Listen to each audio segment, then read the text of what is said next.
NEET UG की परीक्षा की नई तारीख घोषित कर दी गई है और अब 21 जून को होगी परीक्षा। तो पहली बार ऐसा हो रहा है कि सारे ही छात्रों की परीक्षा जो है वो रद्द कर दी गई थी, जो कि 3 मई को जो हुई परीक्षा उसको रद्द करके अब 21 जून की तारीख जो है वो नई घोषित की गई। क्या कहते हैं नीट यूजी के स्टूडेंट्स जिन्होंने अभी परीक्षा दी थी और अब चूँकि पेपर वो जो है एग्ज़ाम निरस्त कर दिया गया, अब दोबारा से परीक्षा होगी, रीनीट होने जा रहा है, इस पर क्या कहते हैं छात्र?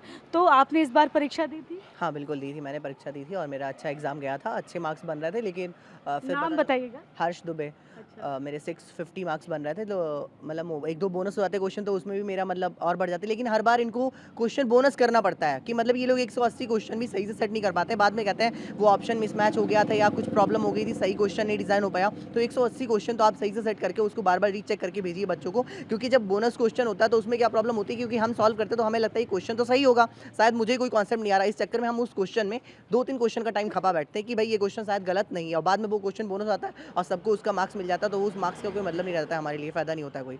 यही सारा सब कुछ तो है जिसकी वजह से आज ये स्थिति हुई कि दोबारा परीक्षा करानी पड़ रही हाँ, है। बिल्कुल और क्या ये लोग सारी चीज़ों को मतलब एक बार में ही डिसीज़न ले लेते हैं। जैसे इन्होंने क्या किया था लास्ट 2024 में जब पेपर लीक हुआ था, तो इन्होंने कहा कि अब हम अगली बार से गवर्नमेंट स्कूलों में करवाएँगे, जबकि गवर्नमेंट स्कूलों में उतनी सुविधाएँ नहीं है। इन्होंने तुरंत से डिसीज़न ले लिया कि गवर्नमेंट स्कूलों में करवाएँगे। अब हम लोग जब स्कूल में जाते हैं तो वहाँ देखते हैं धूलें पड़ी हुई हैं।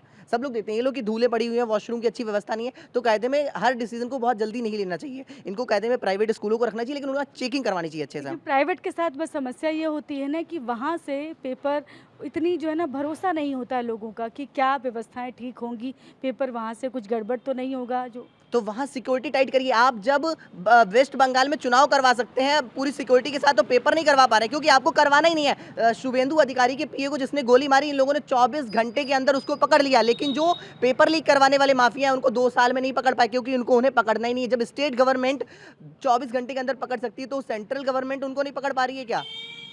तो आप कह रहे हैं जो परीक्षा की नई तारीख आई है 21 जून ये ठीक है?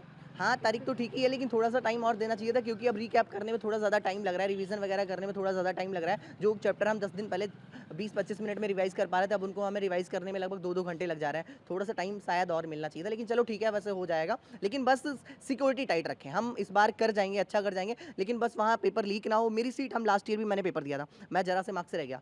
उसके पहले भी मैंने 2024 में भी पेपर दिया था, मैं 627 2024 वाला तो क्या ही हुआ था सबको पता है कितने बड़े पैमाने पर जो है ना लीक हुआ था और तमाम जगहों पर तो एग्ज़ाम भी दोबारा हुआ था। अब बार-बार लीक हो रहा है, 2025 में भी लीक हुआ है, ये अभी प्रूव हुआ है कि 2025 में भी लीक हुआ। शायद अगर लीक ना होता तो मुझे हालाँकि लास्ट 25 के लिए मना किया है, 25 पर वो बात नहीं कर रहे हैं कि लीक इस बार लेकिन माना है पूरी तरह से कि लीक हुआ। हाँ, तो मानना चाहिए अगर किसी से गलती हो जाए तो खुद को मानो और सही करो। शायद अगर इस तरीके से काम करेगी तो गवर्नमेंट ज़्यादा अच्छे से काम कर पाएगी कि अपनी गलतियों को माने और काम करे। अब ये लोग क्या करें कि हम आपके 1700 रुपए वापस कर देंगे। आप मुझे पैसे वापस ना करें, उस पैसों को सिक्योरिटी पे लगा दें।